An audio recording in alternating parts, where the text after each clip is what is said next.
Hey, everybody, welcome back to the Lockdown Sessions. Or if it's your first time, welcome to Wrestling Travel's Lockdown Sessions. As always, we are brought to you by the good folks over at True Heel Heat Wrestling in New York City. They're our boys and our girls, and I tell you what, they've got a great podcast, and they've got content popping up all the time. So check them out. TRU, drop the E. They're getting the E out, I guess. So if you want to listen to a great podcast, check them out. If you want to listen to a podcast that's mediocre, check ours out because we're dabbling our toes in the podcast world too. But speaking of things that are not mediocre, we are very happy to be joined today by Benjamin King. Mr. King, thank you for joining us on our show today. An honor to be here, my brother. Awesome. So we are, as you know, we've talked, we're based in the United Kingdom. So what I love about this opportunity is, even though I'm based in the States, I love introducing wrestlers that maybe the United Kingdom might not have heard of. So how long have you been in the business, sir? Ironically, I've only been in for about 2 years. Started off looking to become a professional wrestler in ring due to some past injuries. The managerial situation became more of a permanent situation as of now. And gotta admit, man, it's been a 2-year journey I never expected to ever be on. Now, speaking with our good mutual friend, Mr. Rico Della Vega, you started off at the Monster Factory, correct? Yes, sir. So you had to have been a fan of professional wrestling growing up. What was that first time you turned on the TV and turned on pro wrestling? Like, who was the wrestler that kind of caught your eye that you looked up to when you were younger? Who was the man or the woman even? So the first time I watched professional wrestling, it was with my late grandfather. I just remember sitting in the living room. He had it on, and I just caught wind of it. Like, it was the corner of my eye. I'm like, oh, what's this? And I started watching. But when I really invested into professional wrestling, the star that got me isn't one often people say, because it's not The Rock, it's not Stone Cold, but it was Scotty 2 Hotty, Rikishi, and Grandmaster Sexe. The three of them just entertained me to no end, to the point where I got the sunglasses, I was trying to find the pants, I was trying to find the fuzzy cap that Scotty wore, just because I wanted to try to learn how to do the worm. I became more of a caterpillar over time, but the worm was the goal. No, you know, as much as I love Stone Cold, The Rock, Hulk Hogan, it's so refreshing to hear a different name, because I get asked that all the time. And my name is, I'm much older than everybody I interview, but my name is Greg Gagne from the AWA. So everybody's like, what? I'm like, hey, listen, I had 3 channels growing up. Greg was on the TV. I didn't even know who Jim Brunzell was at the time, because he had already left for WWE. And Greg was getting trained by Sergeant Slaughter. And it's right during that time that, like, Rambo was popular. And so they got Greg out there in the Lake Minnetonka training at Camp Slaughter, and I loved it. So Scotty 2 Hotty and Rikishi, have you gotten a chance to meet any of those 3 gentlemen? So I got to meet Rikishi when I was a kid. Yeah. And I got to meet Grandmaster Sexe at a convention. It was supposed to be Grandmaster Sexe and Sky 2 Hotty, but Sky 2 Hotty was away on a bathroom break or something, so I didn't get to see him. But it's funny because he was the one that stuck out, but I've met every other member but him. Now, I don't know if he still is or he was training down at a coach down at the Performance Center, the last I had heard, and I'm not so sure. Well, with everything I think he going might dabble in, like he might visit to help out here and there, but I'm not sure if he's a permanent coach there. I know that he retired for a while, went into becoming a fireman. He was doing a whole lot of non-wrestling stuff, so I'm not 100% sure if he went back into it or not. Well, we got to get you hooked up with Scotty 2 Hotty sometime so you guys can meet and get. You know, a lot of people will say, not a lot of people, a few friends in the business will say, well, why you got your picture taken with the wrestler? You're a mark. Yeah, you're damn right I'm a mark, because I got into this business being a mark.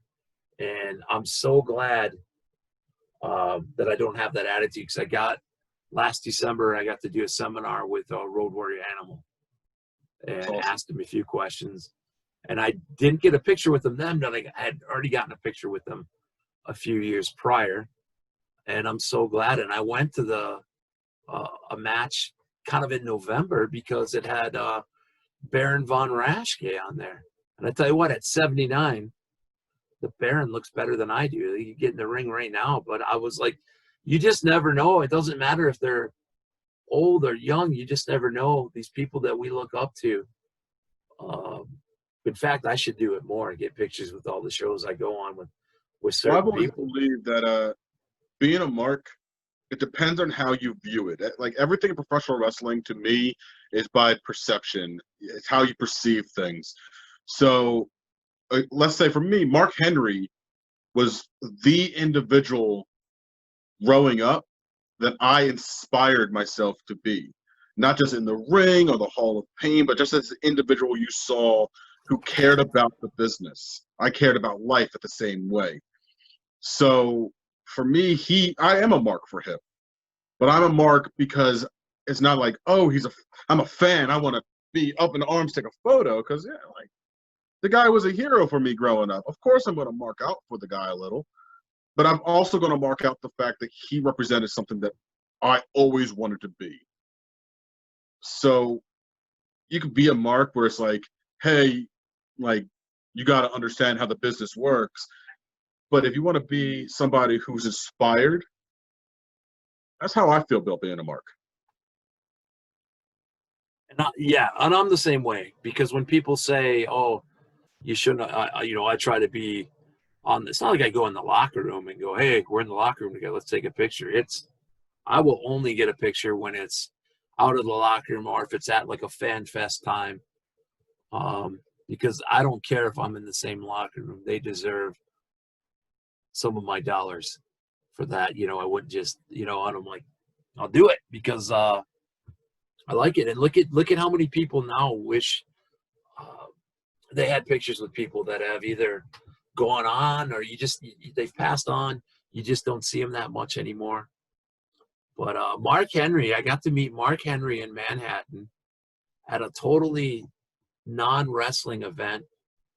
He was there representing WWE. It's for the New York, the Manhattan sports media business and stuff.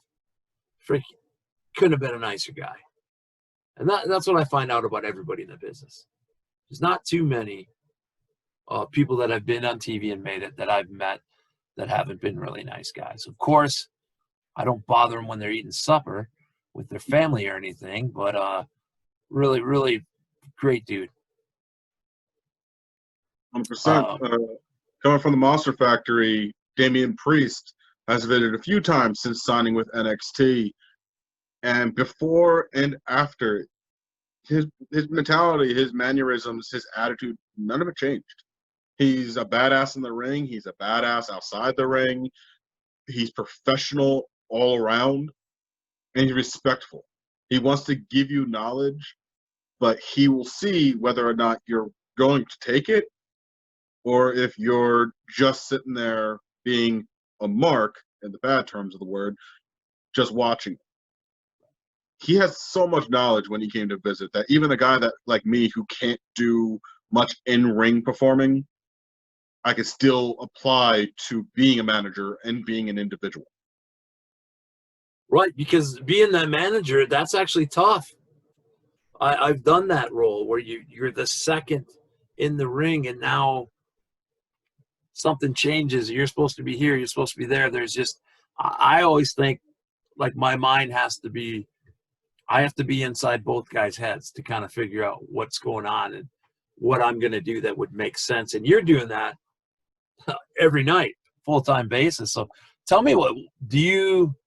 I mean, obviously, you're not going to tell me, yeah, it's really tough and I struggle with it, but it's got to take some training, only being in 2 years, to kind of understand the match, and if something goes wrong, just the communication. What's it like for you being a manager? Stressful. Yeah. Extremely stressful, but not so much as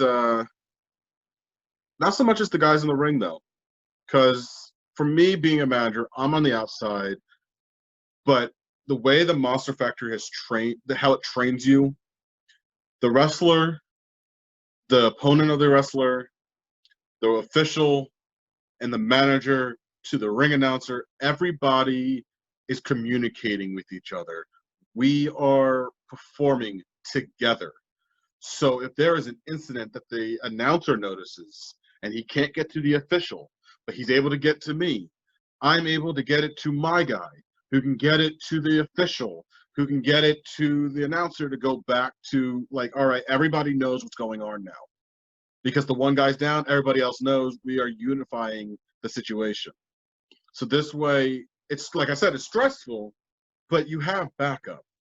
The stressful side that I really feel is honestly not screwing up my moments that I'm required to do. So when you, like, the first time that I ever had to screw somebody over in a match, and I feel bad for it because it was, for me, I was not fully properly trained to deliver a forearm. So I see him there, he's on the rope, and he says something to me, and it sounds like, strike me. Well, the forearm is the only word, only strike that I've learned so far in training. So I go for it. Well, I legitimately strike him with my forearm and, like, right across the face, and I felt like a complete ass. We go into the bag. There was some heat, understandably, but after talking about it and several sessions where I had to strike the Bob dummy to learn how to forearm properly, it was stressful because it was on the fly. And those are the moments that get me, when an official or when a wrestler goes off the cuff and goes, say, hey, do this real quick. I got to do it. I just got to learn how to do it properly. So I took that as a lesson to learn better on what to do. Other than that, working with the group that I have, Rico De La Vega, Deshaun Pratt, Notorious Mimi, Travis Jacobs, Osha Edwards, being with that family, that unit, I have learned a lot within the time that I've worked with them. And I'm still learning. 2 years is, to anybody watching this, 2 years is nothing. 2 years is like going from pre-K to advanced pre-K. Like that's all it really is. You're not in kindergarten yet. You're still in pre-K. They just allowed you to nap 5 extra minutes because they could trust you to do it. That's my experience. But it's something that is just addictive. 2 years might be not much, but in 20, I can't wait to see where things are at 20. You know what I mean? At 20, you're still going to be learning. I guarantee you. You're going to be 100%. somebody, little tricks and hints and stuff. Yeah. Now, have you gotten to work on any shows? Because I know, especially out east, a lot of the shows will get some bigger names. But have you been on any shows with, let's say, and I know it's only been 2 years, and half of them 2 years, it feels like, are cut out with the coronavirus. But have you gotten to be on a show with like a Jimmy Hart or anything, a guy to pick his brain, an old school manager? I got to speak to Tony Atlas at the last Titan Championship Wrestling event. Brian Pillman Jr. showed up at a New England All-Stars and Monster Factory event that I got to talk to. I have gotten to speak. Who else? I know there's a few more names that's in my mind. I know this weekend coming up on Saturday, I'm going to get to talk to Just Incredible, Pitbull, and Homicide. Homicide I've talked to a few times. The guy is literally a well of knowledge. And obviously I get to work with Ricky Reyes, who's a 20-plus year vet who's worked in several promotions, including Lucha Underground, who's a trainer at the factory. So, yeah, I've gotten to speak and pick the brains of a lot of people. And That's obviously, awesome. I'm going to have to do shout-outs to my coach, Danny Cage, Missy Sampson. Like, I get to have over those guys, too, Blue Meanie, all of them. And all great. The ones that I know, great people, great, willing to speak and trade. The only time I've ever seen any issues is on some independent shows that I've gone to where guys have, I'm not sure if they're trained or not, but you can tell when they don't shake your hand in the locker room or they don't wipe their feet on the mat, where I'm kind of going. It's funny, the way I was trained, and just as an individual, not even in professional wrestling, the way I was trained by my mother is that when I go to a promotion, when I go into a building that is foreign territory for me, my job, first thing, is to place my bags in a corner and then go to every individual, from a performer to backstage crew to the guy who's selling the hot dogs, and I introduce myself to each and every one of them and show them the respect. I might not remember every person's name right off the bat, but it is just customary to allow yourself to show, like, hello, nice to meet you, let's kill it tonight. Yeah, absolutely. No, and that's just something, like I say, I think a lot of people were born with family, but then when you get into the business, to me, it was always, I still had the workers handshake going on at the time. And then I come back, some of this stuff later, and the workers handshake threw me off so much at the beginning, because I was like, what? So you're always, get her, put her in the old vice, and then you get people that you know and respect, and they're giving you the. I will say this right now. Anybody that dead fishes a handshake, I will stay there with my hand out until you give me that proper handshake. Like, Yeah, I mean, it's just so funny how it's all different now, you know? Well, like, nowadays it's like fist bump, elbow, shoulder tackle, head nod. It's like a whole start of a match just to shake somebody's hand. You're right. With the Corona now, it's the fist bump. And then I think the last show I was at, Kylie Ray was doing that, like the Dusty Bionic elbow. So change it up, keep it fun. Yeah. So when you started training at the Monster Factory, you mentioned you had injuries in the past. Did you kind of start going through all the bumps and everything, and then you realized, uh-oh, the old body's not going to keep up with this right now? So originally it started with my Achilles. Back in 2016, I ended up tearing it and had surgery, all that fun stuff that comes along with injuries. And the problem was the same with the other injury, which is my right rotator cuff. When you are on medical leave, you're making very little money.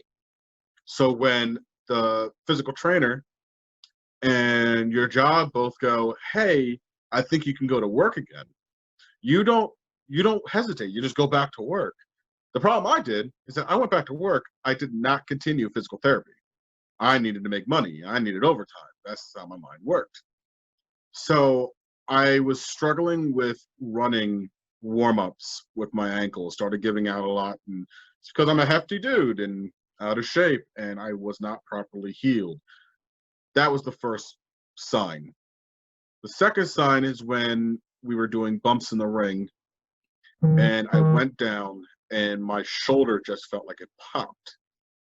And it was, at first it didn't feel like anything. I got home, I rested over the weekend, and then Monday came along, and I woke up and I couldn't lift my right arm past like maybe 35 degrees.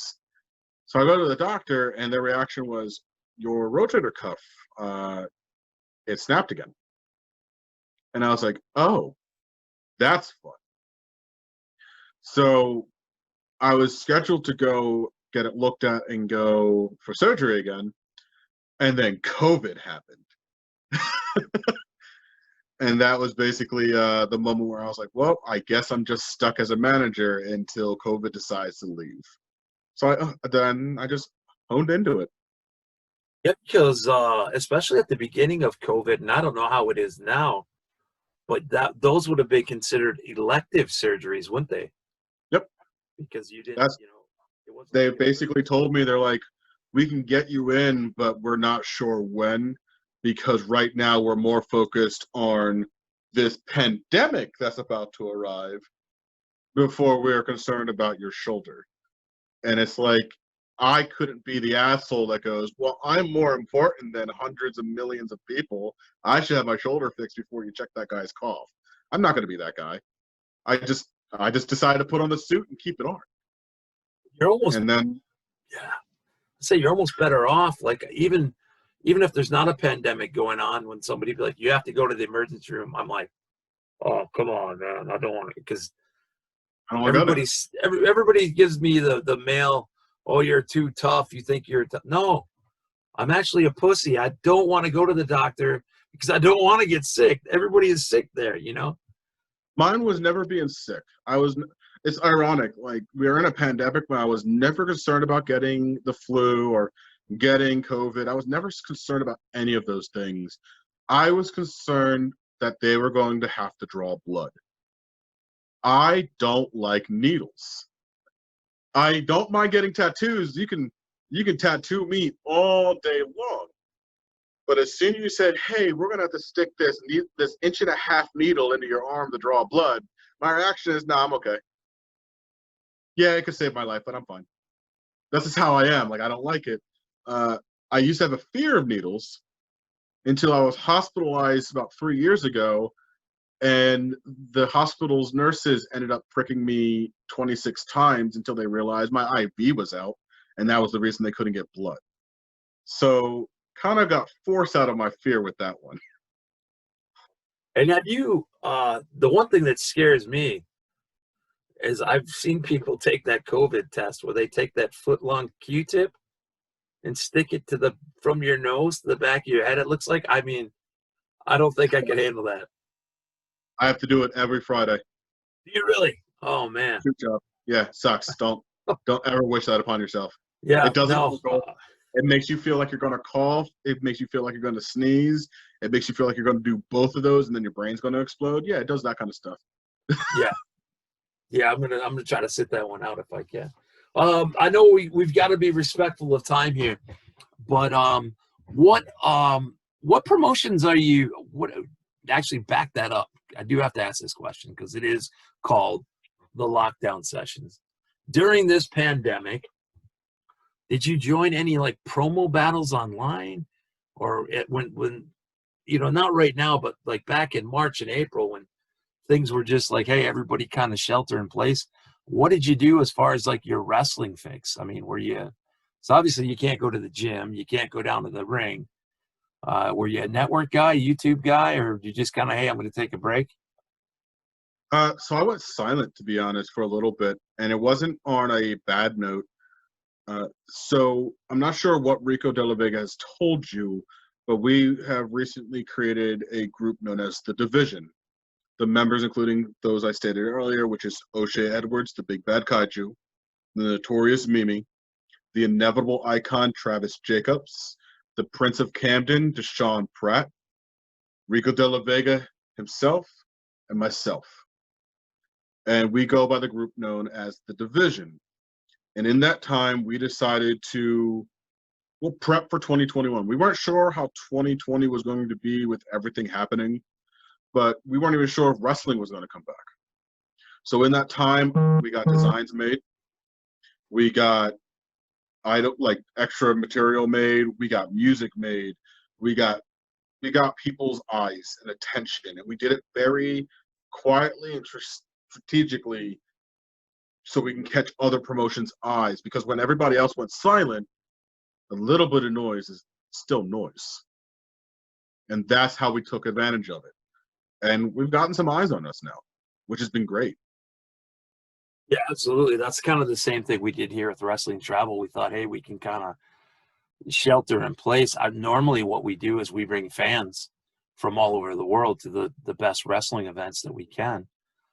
So we were forced to kind of make a choice here. I said, hey, we got a YouTube channel. Nobody's using it. Let me do something.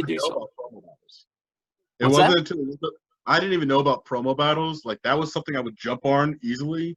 Yeah. I didn't learn about that until Rico De La Vega decided to tell me about it. Look at that. That was awesome. That was like Dateline NBC, where they're going to interview you, but we disguise your voice. You had the complete shadow there. That looked awesome. I was like, oh, yeah. I decided to use the platform.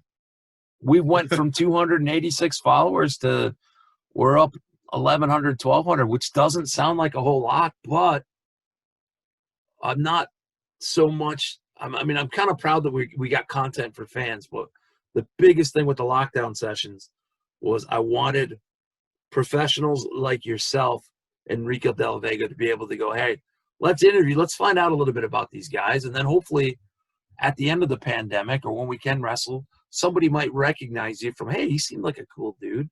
Or at the very least go, hey, this guy's got a shirt for sale. Which leads me, Mr. King, into my final question, the most important question that I will ask of you all day. For everybody watching, the fans and everything, how do we keep track of the division? Where do we go? Where's the social media? Where can we buy merch? This is your time to drop every social media handle that you guys got going on out there. All right. So to find me, you can find me on Facebook at Benjamin King. You can find me on Twitter at Benjamin King MF, as well as Instagram. For the division, you can find on Twitter at Division LLC. On Instagram, you can find it at The Division LLC. And on Facebook, The Division LLC.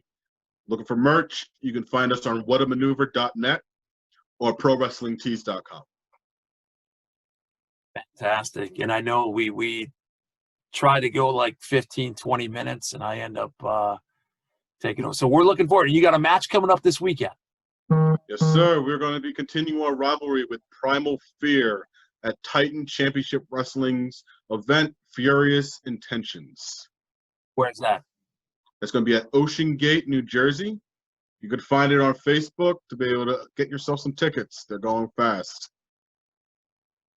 Fantastic. Well, hey, we wish you the best of luck. I know this is not the last time we're going to speak to you because I love bringing guests back down on the lockdown sessions after a few months and just checking in. It's always that first interview where we got to get the, hey, how did you start in the business and all this stuff? And then we go on to the next and we can start talking fun stuff. So thank you very much for joining us. We wish you the best of luck. Thank you. Thank you.